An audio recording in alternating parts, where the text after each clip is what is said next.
এই মুহূর্তে সবচেয়ে বেশি আলোচিত হচ্ছে যে বিষয়গুলো, তার মধ্যে একটা হলো জুলাই সনদ।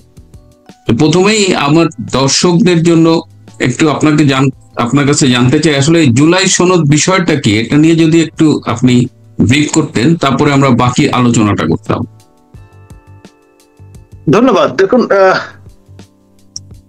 প্যারিস নিবাসী পিনাকি ভট্টাচার্য তিনি ঘোষণা দিয়েছিলেন, উৎসাহিত করেছিলেন যে ৩রা জুলাই যাতে জুলাই সনদ প্রকাশ্য দিবালোকে সবার সামনে স্পষ্ট হয়। সেই লক্ষ্যে তিনি তার লেসপেন্সার, তার মুরিদ যারা, তাদের উৎসাহিত করেছিলেন। কিন্তু শেষ অবধি এটা নিয়ে কথাবার্তা বেশি হওয়ায় এটা আবার তারিখ পরিবর্তিত হয়ে যায় এবং পরবর্তী তারিখ ঠিক করা হয় ৩রা অগস্ট। এবং এখন আবার আজকে জানা গেল যে সরকারি উদ্যোগ, অন্তর্বর্তী সরকারের পক্ষ থেকে এটি উন্মোচন করা হবে ৫ তারিখে। অর্থাৎ তাদের ভাষায় বিপ্লব বা আন্দোলন বা অভ্যুত্থান যাই বলেন, যে পরিবর্তনটির বেঞ্চমার্ক হচ্ছে 5 অগস্ট 2024। তো সেই স্মরণে ১ বছর পূর্তি উপলক্ষে তারা এটি প্রকাশ করবেন। এদিকে আবার এনসিপির পক্ষ থেকে বলা হয়েছে আজকে বিকেলে ৪টার সময় ঢাকা টাইম তারা একটা প্রেস কনফারেন্স করবেন এবং তারা এটা ৩ তারিখে শহীদ মিনারে উপস্থাপন করার চিন্তা করেছেন। এবং শহীদ মিনারে মূলত আপনার সমাবেশ করার কথা ছিল ছাত্র দলের, তো পরে ছাত্র দল এটা আবার শাহবাগে শিফট করে নিয়ে গেছে এবং গুডউইল জেস্টার হিসেবে তারা এনসিপি কে জায়গাটা ছেড়ে দিয়েছে। এখন আপনার ইনকিলাব মঞ্চ তারা আবার ওই শাহবাগ দখল নিয়ে বসেছিলেন আগে থেকে এবং ১ তারিখে তারা জোরদার ঘোষণা দেবেন। পরে আবার ২ ভাগে বিভক্ত আসল জুলাই যোদ্ধা বনাম নকল জুলাই যোদ্ধা রীতিমতো হুটুপুটিতে মেতে পড়েছিলেন। এটা একটা অদ্ভুত মজার ব্যাপার। তো যাই হোক, হাস্যরসের উদ্রেক করেছে এবং এটা সবাইকে বিস্মিত করেছে। তো যাই হোক, এখানে আপনার সিপির পক্ষ থেকে বলা হয়েছে যে তারা যে পরিবর্তনটি সূচিত হয়েছে তাদের মাধ্যমে, রেজিম চেঞ্জ বা সরকার পরিবর্তন, সেখানে সম অংশীদার এবং সম্মানের সঙ্গে যারা কাঁধে কাঁধ মিলিয়ে তাদের সঙ্গে এই আন্দোলনে শরিক হয়েছিলেন, বাংলাদেশ জাতীয়তাবাদী দল, তারপরে জামাত ইসলামী বাংলাদেশ, ইসলামী আন্দোলন, তারপর অন্য যারা আছেন সবাই প্রতি তাদের সম্মান আছে ইত্যাদি। কিন্তু তারা হচ্ছেন মূল অ্যাক্টর। অর্থাৎ তার মধ্যে আবার যে প্রথম সারির যাদেরকে আপনার ঘোষণা দিয়েছেন যে তারা তার এমপ্লয়ার বা আপনার যেটাকে বলা হয় যে এরাই তাকে দাওয়াত দিয়ে নিয়ে এসছেন এবং রাজাসনে বসিয়ে দিয়েছে, নিয়োগকর্তা তো বটেই। এবং তার মধ্যে আবার মাহফুজ আলম, যিনি প্রথমে হুজুরে খামাকা ছিলেন, পরবর্তীতে তথ্য মন্ত্রণালয়ের দায়িত্ব নিয়েছেন নানামুখী ট্রল হওয়ার পরে, তিনি হচ্ছেন মাস্টার মাইন্ড। একেবারে ক্লিন্টনের দরবারে হাজির করে আন্তর্জাতিক বিশ্বে তাকে সেই খেতাব দিয়ে পরিচয় করিয়ে দিয়েছে।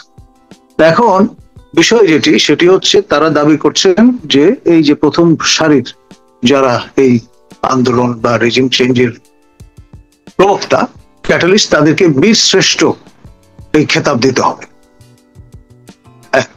তারপরে যারা তাদের সহযোগী ছিলেন তাদের বীর বিক্রম এই গ্যালান্ট্রি অ্যাওয়ার্ড প্রদান করতে হবে এবং মুক্তিযোদ্ধারা যাবতীয় যত সুযোগ সুবিধা সম্মান পান সব তাদেরকে সমভাবে প্রদান করতে হবে। এবং আপনার যে কোনো সরকারি চাকরি বলুন, সুবিধা বলুন, সেখানে গ্যাজেটেড যারা জুলাই যোদ্ধা তাদের অগ্রাধিকার দিতে হবে এবং তারা কোন অবস্থায় কোটা, এখানে তাদের কোটা মানে একেবারে বিশেষ ধরনের কোটা, খালি আপনার সাধারণ কোটা হলে হবে না। মানে ইটস গ্যারান্টিড, কোনো মেরিট টেরিট, কোনো প্রতিযোগিতা কিছু প্রয়োজন হবে না, তারাই সবকিছু। কারণ এই বিপ্লব সম্পন্ন করার জন্য তাদের ভাষায় তারা তাদের জীবনের সর্বস্ব সবকিছু বাজি ধরেছেন এবং এই বাজি ধরে তারা এই ঘোড়দৌড়ে জিতে গেছেন। সুতরাং আপনার যেহেতু এই বাজিটা ধরার পেছনে অনেকের ইনভেস্টমেন্ট আছে দেশে বিদেশে, তো ফলে আপনার ওই রেস কোর্সে যেটা পরে সোহরাওয়ার্দী উদ্যান হয়েছে, সেই ব্রিটিশ আমল থেকেই কিন্তু এখানে ঘোড়দৌড়ের প্রতিযোগিতা হতো, এবং এটা এক ধরনের জুয়া খেলার মতো। ঘোড়ার উপর ইনভেস্ট করতেন, বাজি ধরতেন, এবং যেই ঘোড়া জিততো তারা লাভবান হতেন। এবং এই প্রক্রিয়ায় আমরা দেখেছি ওই দেওয়ান গনিউর রাজা চৌধুরীর রোজনামচা, যেটি হাসন রাজার পুত্র, তিনি কিন্তু এগুলো সরেস বর্ণনা দিয়ে গেছেন। আমি আর সেই ইতিহাসে যাচ্ছি না, কিন্তু অনেকটা সেরকম। এখন সেখানে এই বাজি ধরার পেছনে জর্জ সোরস মহোদয়ের মতো ব্যক্তিরা আছেন, হাঙ্গেরীয় উদ্ভূত আমেরিকান জুইশ ধনকুবের। আবার তার পুত্র কিন্তু এই সরকার গঠিত হবার পর এসে এই যে জুলাইয়ের সহযোদ্ধা যারা প্রথম সারি, তাদের সঙ্গে এসে ফটো সেশনও করে গেছেন, সেটা আমরা দেখেছি গণমাধ্যমের বা সামাজিক গণমাধ্যমের কল্যাণ। এখন এই যে ইনভেস্টর, তাদের প্রতি তো আপনার একটা দায়বদ্ধতা আছে। তারপর যারা যাদের অঙ্গহানি ঘটেছে, যারা প্রাণ দিয়েছেন, তাদের প্রতি একটা দায়বদ্ধতা আছে। সবকিছু মিলিয়ে তারা স্মরণকালের সেরা ডিভিডেন্ড পেতে চাচ্ছেন তাদের এই জুলাই ঘোষণার মাধ্যমে, যদিও সেটি এখন অগাস্টে এসে ঠেকেছে। এখন সবাইকে অবাক করে যদি ব্যাপারটা দাঁড়ায়, এরকম হুট করে ঘোষণা দিয়েছেন অগাস্টের বদলে সেপ্টেম্বরে হবে, তাহলেও চমকিত হওয়ার মতো কিছু থাকবে না। কারণ আপনার এই বিষয়টা ক্রমে শিফটেড হচ্ছে এবং নানান কারণে। তো ফলে আপনার এটা নিয়েও নানান রকমের ধোঁয়াশা কুয়াশা আছে। আর এদিকে আপনার নির্দিষ্ট এই তারিখে আপনার নানান রকমের ষড়যন্ত্র তত্ত্ব ডানা মেলছে। সিনিয়র সাংবাদিক আজহার আলী সরকার, তিনি পরিষ্কার জানান দিয়ে দিয়েছেন যে ব্যাপক মারামারি ঝামেলা হবে এবং এমন কিছু ঘটবে যা আমরা কোশ্চিনকালে চিন্তা করতে পারি, এরকম তিনি দায়িত্ব নিয়ে বলছেন। এবং তিনি আপনার তার ভাষায় পুতুলাপার একেবারে ঘনিষ্ঠ স্নেহভাজন সাংবাদিক, পুতুলাপা মানে বেগম খালেদা জিয়া, একেবারে উত্তরবঙ্গে বাড়ি তার, এবং প্যাশনেট তার ব্যাপারে। তিনি যা বলেন, যখন বলেন খোলামেলা বলেন। কয়েক মাস আগে তিনি তার ঘোষণা মোতাবেক আমাদের মহামান্য রাষ্ট্রপতি শাহাবুদ্দিন চুপ্পু মহোদয়ের সঙ্গে বঙ্গভবনে গিয়ে দেখা করে এসেছেন এবং বেশ কয়েক ঘন্টা একান্ত আলাপচারিতায় তিনি লিপ্ত হয়েছিলেন। তো ফলে তার একটা অ্যাক্সেস আছে সর্বত্র। তিনি যখন বলছেন তখন বিষয়টাকে সিরিয়াসলি নিতে হয়। আবার আপনার গুজ্জু পুরুষদের একজনের, যিনি অ্যানোনিমাস থাকতে চেয়েছেন, তার বরাত দিয়ে সোশ্যাল মিডিয়ামে আমরা দেখলাম যে বলা হচ্ছে যে আত্মঘাতী একটা ঘটনা ঘটবে এই সমাবেশে, এবং তার ফলে এমন একটা শকওয়েভ সেটার দ্বারা আপনার ছড়িয়ে পড়বে সর্বত্র, যে সেটাকে জাস্টিফিকেশন হিসেবে ব্যবহার করে যেই দলটি ক্ষমতা হারিয়েছে 1 বছর আগে, সেই দলের নেতা কর্মীদের উপর অবর্ণনীয় যেরকম স্ট্রিম রোলার, সেটি চালানোর প্রক্রিয়াটি শুরু হবে। অর্থাৎ আপনার ইনক্লুসিভনেসের বদলে যে তাগিদটা আন্তর্জাতিক সম্প্রদায়ের পক্ষ থেকে আছে, তার বদলে এক্সক্লুসিভনেস নিশ্চিত করার জন্য যাবতীয় যা কিছু দরকার সেটি করার চেষ্টা হবে। এবং এই ব্যাপারে আপনার পাকিস্তান অকুপেশন আর্মি যা পারেনি, প্রয়োজনে তাও করে ফেলা। অর্থাৎ যত রকম ভাবে ভৎসনা করা যায়, তিরস্কার করা যায়, নিবৃত্ত করা যায়, তারপরে আপনার মেইন স্ট্রিমিং, আমাদের শ্রীমান পিনাকি ভট্টাচার্য গোপালগঞ্জবাসীকে যেমন মেইন স্ট্রিমিং এ যুক্ত হওয়ার আহ্বান জানিয়েছেন স্যার লাস্ট কলের মতো, যে আইদার আপনি সামিল হয়ে যান, দ্বিতীয় বা তৃতীয় শ্রেণীর নাগরিক হিসেবেও আপনার একটা খানা থাকবে, কিন্তু আপনার এই যে বেলিজারেন্ট ভাব নিয়ে থাকলে আম ছালা সবই যাবে, এরকম একটা ইঙ্গিত তিনি প্রদান করেছিলেন। 1 মাসের সময় বেঁধে দিয়েছিলেন আপনার গোপালগঞ্জবাসীকে, বলেছিলেন যে সেখান থেকে বেরিয়ে যাওয়া যাবে কিন্তু ঢোকা আর যাবে না। প্রয়োজনে ভিন্ন এলাকার লোক, মানে পার্বত্য এলাকায় যেমন অনেকে সেটেল করেছেন না, নদী ভাঙা মানুষ, সেই রকম এখানে ভিন্ন জেলার লোক এনে গোপালগঞ্জের মাটিকে পুত পবিত্র করা হবে আর কি, এবং নামও পরিবর্তন করে দেওয়া হবে প্রয়োজনে। ঠাকুরের নামে নাম চলবে না, এটা হয় আরবি বা ফার্সি কোনো একটা নাম, সেই পাকিস্তান আমলে যেমন আপনার এই নেত্রকোনা, ময়মনসিংহের বিভিন্ন অঞ্চল নাম পাল্টে আপনার কায়েদেবাদ, তারপরে নেসারাবাদ এই ধরনের নাম দেওয়ার চেষ্টা ছিল, বা বিকে গাঙ্গুলি লেন যেটা কায়েতটুলি সেটাকে জাহানারা রোড বানানোর প্রচেষ্টা চলেছে, সেরকমের একটা আপনার ক্লিনজিং চলবার সম্ভাবনা। এখানে আমার আমার কয়েকটা প্রশ্ন আপনার কথা শুনে মনে হলো যে আপনি যে এনসিপি যদি আগামীকাল ৩রা আগস্ট শহীদ মিনারে তারা যদি জুলাই সনদ ঘোষণা দেয়, তাহলে এই যে জাতীয় ঐক্য কমিশন জুলাই সনদ নিয়ে এত আলোচনা করলো, আবার আজকে ঢাকার সময় 5:30টায় উপদেষ্টা পরিষদের একটা জরুরি মিটিং এর খবর পেয়েছি, তো তারা 5 তারিখে ঘোষণা করবে, আবার অ্যানোনিমাস একটা সোর্স থেকে বলছে যে এখানে ব্যাপক বোমাবাজি বা আক্রমণ হবে। তাহলে আসলে এটা কোথায় হবে আগামীকাল 3 তারিখে? বা এনসিপি কেন আলাদা ঘোষণা করতেছে? উপদেষ্টা পরিষদ বা যেসব পার্টি একসাথে আছে, জামাত, বিএনপি, তারা কবে ঘোষণা করবে? আমরা আবার শুনলাম যে একটা ঐকমত্য হয়েছে, আবার শুনছি যে বিএনপি সাইন করবে না। আসলে মানে আমরা তো কনফিউজড হয়ে যাচ্ছি। দেখুন দেখুন এই পুরো বিষয়টা নিয়ে খুব ঠান্ডা মাথায় একটা ধূম্রজাল তৈরির চেষ্টা হয়েছে, মিটিকুলাসলি যে ডিজাইন তারা করে অভ্যস্ত, হাত পাকিয়ে ফেলেছেন তার অংশ হিসেবে। সুতরাং এই যে অ্যাপারেন্ট কনফিউশনটা, সেটা যারা বেলিজারেন্ট পক্ষ তাদের জন্য, তারা নিজেরা কিন্তু সব ঠিকঠাক আছে।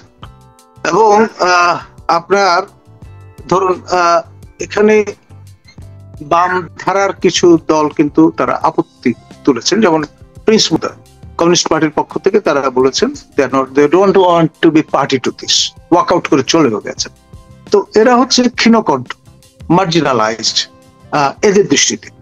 এখানে যারা মূলত দক্ষিণপন্থী বা ডান ধারার মানুষজন, তাদের আপনার একটা সম্মিলন বলা যেতে পারে। টোকেনিজমের অংশ হিসেবে হয়তো জোনায়েদ সাকির মতো ব্যক্তিবর্গ থাকবেন, বাট অন দ্য ফ্রিঞ্জ। আপনার মেইনস্ট্রিমে কিন্তু সর্বাগ্রে থাকবে এনসিপি, যেটি প্রফেসর ইউনূসের স্বপ্নের রাজনৈতিক দল, এবং তার অপাত্য স্নেহধন্য এই তরুণ তুর্কিরা, তাদের ভাষায় তারা সবকিছুর মূল দাবিদার, মানে অর্থাৎ যে মৌরুসি পাট্টাটা, সেটা মূল শরিক তারা। অন্যরা আপনার জুনিয়র পার্টনার হিসেবে থাকতে পারে, মানে বিস্কুটের গুঁড়ো বা ক্রাম, সেটা হয়তো ছিটে ফোটা তারা পেলেন।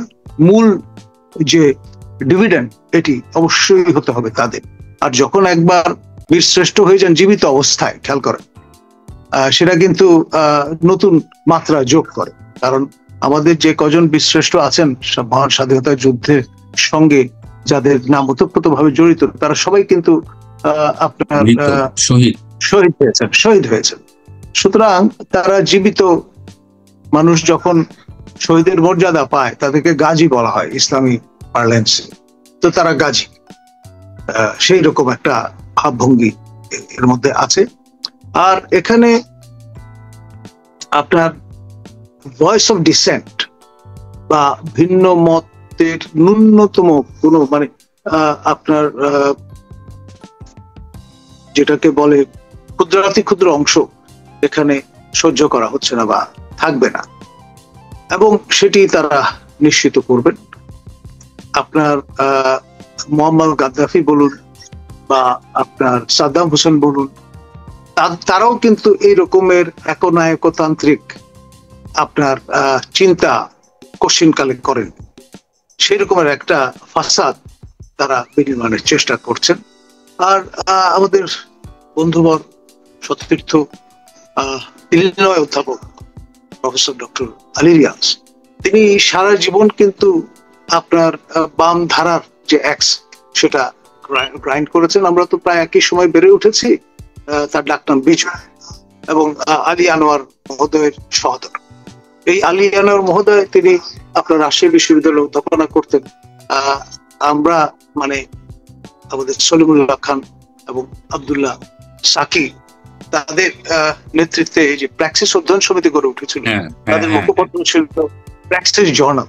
তো সেখানে মুসলিম বিবাহ আইন ও প্রচলিত শিরোপীরা নামে একটি প্রবন্ধ রচনা করেছিলেন, এবং সেটি প্রকাশের ব্যবস্থা আমরা করেছিলাম প্র্যাকসিস জার্নাল আলী আনোয়ার মহোদয়। এবং এই প্রবন্ধটি প্রকাশের কারণে তৎকালীন সরকার এই বিশেষ ইস্যুটি প্র্যাক্সিস জার্নালে সেটি নিষিদ্ধ ঘোষণা করে, এবং এই খবর প্রতিটি আউটলেটে তৎকালীন প্রিন্ট ইলেকট্রনিক মিডিয়ায় প্রচার করা হয়। তার মধ্য দিয়ে অখ্যাত নিভৃত প্র্যাক্সিস জার্নাল জাতীয় পরিচিতি অর্জন করে ফেলে। খেয়াল করো। তো এই যে বাম ধারার একটু প্রথা বিপরীত অভিলক্ষে হাঁটবার মতো একটি পরিচয় তার ছিল, আছে। আমাদের আবু জাফর ওবায়দুল্লাহ, যিনি রাজকবি নামে পরিচিত ছিলেন, সচিব সাবেক, পরে ওয়াশিংটনে মাননীয় রাষ্ট্রদূত হিসেবে দায়িত্ব পালন করেছেন এরশাদ সরকারের, তিনি আপনার বাংলা একাডেমিতে এসেছিলেন আপনার এই বইমেলা উপলক্ষে। তো সেখানে তার বিরুদ্ধে তাৎক্ষণিক আপনার প্রতিবাদ গড়ে তুলেছিলেন, এবং স্লোগান মুখর সেই অভিব্যক্তি এখনো আমাদের চোখে ভাসে প্রফেসর আলী রিয়াজের। তো সেইখান থেকে তিনি 180 ডিগ্রি সমারসল্ট করে একেবারে যাদেরকে একসময় সাম্রাজ্যবাদ বলে গালিগালাজ করতেন, সেই মার্কিনীদের একেবারে বরপুত্রে তিনি রূপান্তর হয়েছেন। এবং অ্যাম্বাসাডর মাইলাম, জন ডালনুইস এবং তিনি, তারা মিলে আপনার যে সুতোর টানগুলো দিয়েছেন, এবং সেটা আবার জন ডালনুইস সম্প্রতি এসেছিলেন ঢাকায়, সে বলে গেছেন যে মার্কিন যে ইনভলভমেন্টের কথা বলা হয় এই আপনার জুলাই আগস্ট বিপ্লবের প্রসঙ্গে, সেটি আসলে মিথ। অর্থাৎ ঠাকুর ঘরে কেড়ে আমি কলা খাই না, এই রকমের একটি স্ট্যান্ড নিয়ে তারা বসে আছে। তো একটা ডেসপারেশন আছে আমাদের বন্ধুবর্গের, দ্রুততম সময়ের মধ্যে এটি শেষ করতে চান, জবনিকা পাঠ করতে চান, এবং আপনার সেটা বলে আমরা বাড়ি ফিরে যেতে চান, অর্থাৎ নতুন খুঁজে পাওয়া বাড়ি মার্কিন মুলুকে আটলান্টিকের ওই পারে।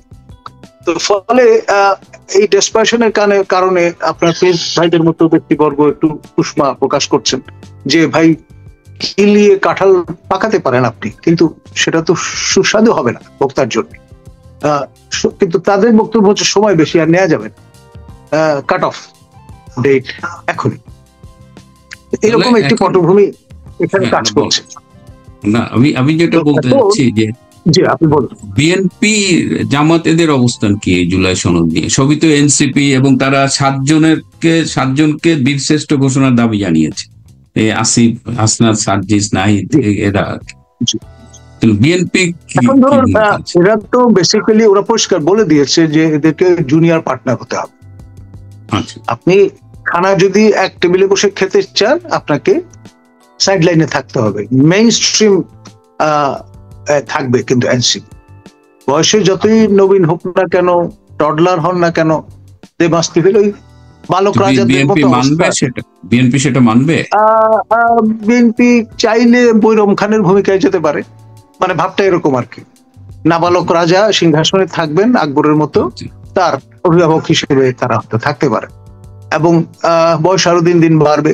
আমাদের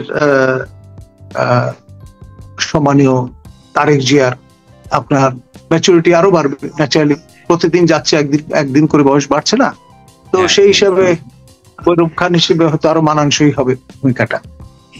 তেমন এখন একাধিক দিনে জুলাই সনদ, হ্যাঁ জামাত কি, জামাতের ভূমিকা?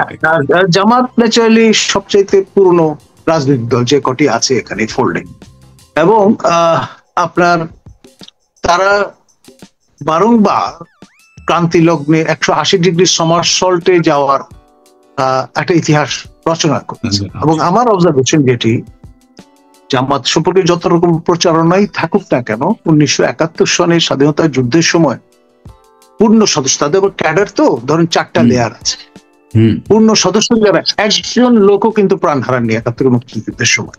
বেঘরে মারা গেছে মুসলিম লীগ, নেজামে ইসলামী ইত্যাদি ধরনের যে পাকিস্তান সমর্থক দলগুলো ছিল ঢিলা ঢালা টাইপ, তারা আপনার মুক্তিযোদ্ধারা সবুর খান যখন মানে এই যে 14 বা 15 তারিখেও পাকিস্তানের পক্ষে জিন্দাবাদ ধ্বনি দিয়েছেন, তার রাইট হ্যান্ড লেফট হ্যান্ড ছিল বলাই নামে একজন দ্বিতীয় বৃহত্তম সম্প্রদায়ের লোক। মুক্তিযোদ্ধারা দেশে প্রবেশ করে প্রথমে কিন্তু বলাইকে বধ করেছে, সবুর খানকে করেন, এবং তিনি পরবর্তীতে নির্বাচনে তিনটি আসনে বিপুল ভোটে জয়লাভ করেছেন, এবং তার মধ্যে একটি আসন তিনি ছেড়ে দিয়েছিলেন সৈয়দা রাজিয়া মহোদয়কে, জি রাজিয়া, ওনাকে, এবং তিনি জয়লাভ করেছেন। তো ফলে এই যে অবস্থাটা, সেটি আসলে কি প্রমাণ করে? যে তারা যথেষ্ট সাবধানী মানুষ, এবং 72 থেকে 75 এই পুরোটার সময় তারা যথেষ্ট অ্যাক্টিভ ছিলেন। হুইসপিয়ার ক্যাম্পেইন করেছেন তারা, অর্থাৎ কানে কানে তাদের কার্যক্রম চালু রেখেছিলেন, এবং অনেকেই হয়তো তবলিগ মুভমেন্টে যোগদান করে ফেলেছিলেন, যেহেতু নির্দিষ্ট এলাকায় থাকা চড়ে ঘুরে বেড়াচ্ছিলেন ইত্যাদি, এবং একটা অংশ নেপাল হয়ে সারা বিশ্বে ছড়িয়ে পড়েছিলেন। এবং তাদেরই একটি অংশ গিয়ে লেস্টারে, কিট বাজার এলাকা, সেখানে গিয়ে ইসলামিক ফাউন্ডেশন প্রতিষ্ঠা করেছেন, এবং সেটি এখনো কিন্তু যথেষ্ট স্ট্রং ফুটিং উপর আছে, দাঁড়িয়ে আছে। জি, লেস্টার ইসলামিক ফাউন্ডেশন। তো ফলে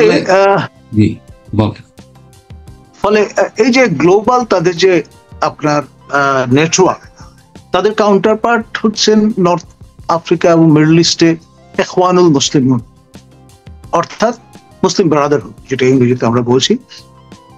এবং তাদেরই একটি অংশ সৌদি, এই যে আপনার রেজিম, তাদের মধ্যে ভালো রকমের স্পেস তারা এনশিওর করতে সক্ষম হন। এবং আপনার বাংলাদেশে রাবেতাতুল আলাম আল ইসলামিয়া, অর্থাৎ ওয়ার্ল্ড মুসলিম লীগের যে শাখাটি প্রতিষ্ঠিত হয়, সেটির কান্ট্রি রেপ হিসেবে দায়িত্ব পালন করেন প্রয়াত মীর কাসেম, যিনি আপনার ইসলামী ছাত্র সংঘের অন্যতম কাণ্ডারি ছিলেন, এবং বাংলাদেশ স্বাধীন হওয়ার পর প্রথম যিনি এই আপনার পিভটাল রোল প্লে করেন ইসলামিক ছাত্র শিবির প্রতিষ্ঠান, এবং তিনি এই রাবেতার কান্ট্রি রেপ হয়ে আপনার দক্ষিণ পূর্ব বাংলাদেশে বিশাল রকমের নেটওয়ার্ক গড়ে তোলেন। এবং রোহিঙ্গারা প্রথম আপনার প্রয়াত রাষ্ট্রপতি জিয়াউর রহমানের শাসনামলে যখন ঢুকে পড়ে দলে দলে, এই যে কোট আনকোট বানিয়ান লাহান আসতেছে, যে তারা আপনার এই ধরুন রাজা পালং, কুতু পালং, মরিচা পালং, ওয়াইকং, নীলা, ঘুংদুম, কচুবুনিয়া, এই যে পুরো ওই অঞ্চল জুড়ে তারা স্থিত হন, এবং তাদের মধ্যে রিলিফ অ্যান্ড রিহ্যাবিলিটেশনের কাজটি কিন্তু মীর কাসেম আলী সাফল্যের সঙ্গে করেন। এমনকি ভ্রাম্যমান হাসপাতাল গড়ে তোলেন কাপ্তাই লেকে, মাইনি মুখে, লঙ্গদু, এইসব জায়গায়।